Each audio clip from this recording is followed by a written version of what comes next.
Contrary to popular belief, I have not always known who I am, but you really do not know me if you don't know my brother. My brother, my best friend, the nigga who literally changed my fucking life, David, the motherfucking Baker. Round of applause for the GOAT. That's my dog.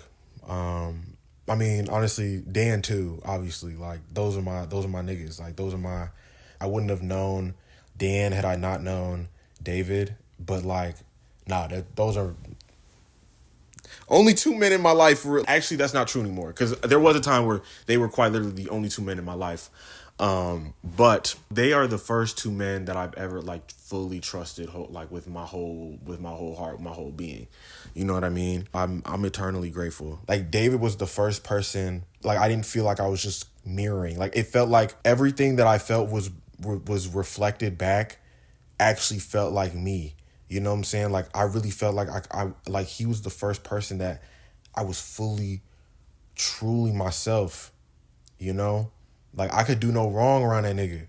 You know, me in the whole history of me knowing him, like we've only gotten into 2 fights, max. And I've known this nigga almost 8 years right now, but almost soon to be 10 years. I don't really think there's anything in this world that me and him can't come back from if it did get to that point. There's no one in this world I trust more. There's no one in this world that I appreciate, like that has done more for me.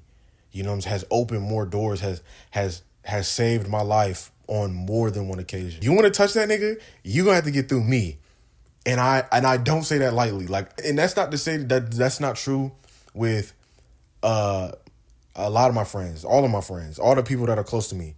But like, it's actually a different feeling when it comes to that nigga. No cap. I'll never forget. Like, I want to tell this story. I want to tell a story about like when I really knew like we was we was locked in. I don't think it's that incriminating for the simple fact that nothing happened, and like I'm gonna tell it lightly. All I'm gonna say is me and him one day decided to go to a certain location, just start lighting shit on fire, right? We was just, you know what I'm saying, we was playing around. Then the fire started getting out of hand, right?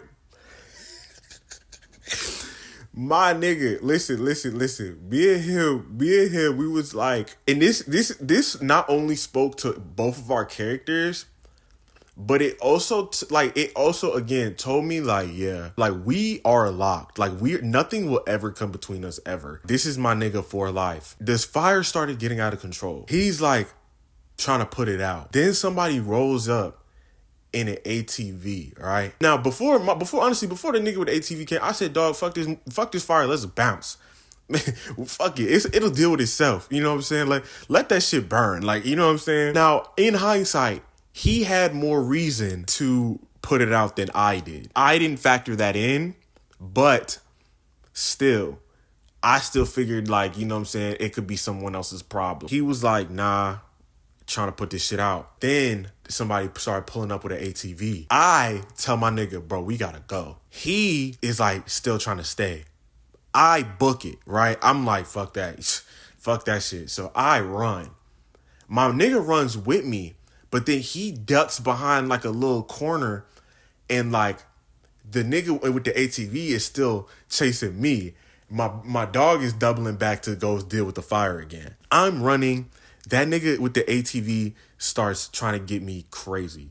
I vividly remember hearing him yell, "I'm gonna catch you, boy." I'm in my head, I'm like, yeah, right. Nigga, I'm running for a flat. Nigga, I'm going, bro, I'm booking. First of all, and now let me be clear. I'm not even a runner. I'm not the most athletic person.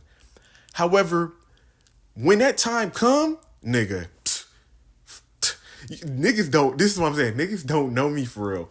Because when it comes down to it, nigga, I'm going to do whatever. I'm going to do whatever it takes. So I run. I jump a couple fences. I'm ducking behind houses. Matter of fact, I run across the street. I see the ATV coming towards me. I'm running across. This nigga can't get me. I make it back to where I need to get to where I know the ATV nigga is not going to get me, right? I I run into the door. His sister is asking me like, "Oh, yo, where's David at?" You know what? I think I had asked. I was like, did David make it back?" Yeah, no, and which I shouldn't have done because all I did was worry her. But like, she was like, "Nah, where is he?" And I'm like, and I and I realized when I fucked up because I was like, I can't say that. Oh, he's da da da dealing with a fire. Like I couldn't do that. So I'm like a little like hesitant to like give information, which only like is furthering like making them concerned. But then like not soon after David comes in and I'm like and mind you, I'm still like pumped. I'm still pumped off the adrenaline. So I'm like, I'm talking to my nigga like, yo, what happened? Like, yo, you good? Like, what's going on? Like, and he tells me everything's straight, this and the third, and then you know what I'm saying, I think I ended up going back home like a little later. Like I knew off that alone, like yeah, because he wasn't mad at me that I ran, and he wasn't mad. I wasn't mad at him for staying, you know, because like in hindsight, it made sense. It made sense to why he went back and took care of that fire. But like I knew off that I was like, yeah, this is my dog, because like we was both on the same type time. Like we really was, yo. Like we didn't really communicate. We didn't even really communicate the plan. We just executed. Because he told me after, he's like, his plan wouldn't have worked had I not run. Honestly, I knew we needed to run because both of us didn't want to get caught by the nigga with the ATV. It worked out wonderful. It worked out beautifully. And I can't ask for a better type of synergy than that, truly. And it's like, I could name countless times where it's like, he's been there for me. He's looked out for me. Like, he gave me a place to stay when I first moved out. Well, him and his family, obviously. You know, but like his entire family, you know, they opened their doors to me. They treat me like I'm their child, literally. And I basically am, but I wouldn't be who I am without him. And by extension, of course, his family. And yeah.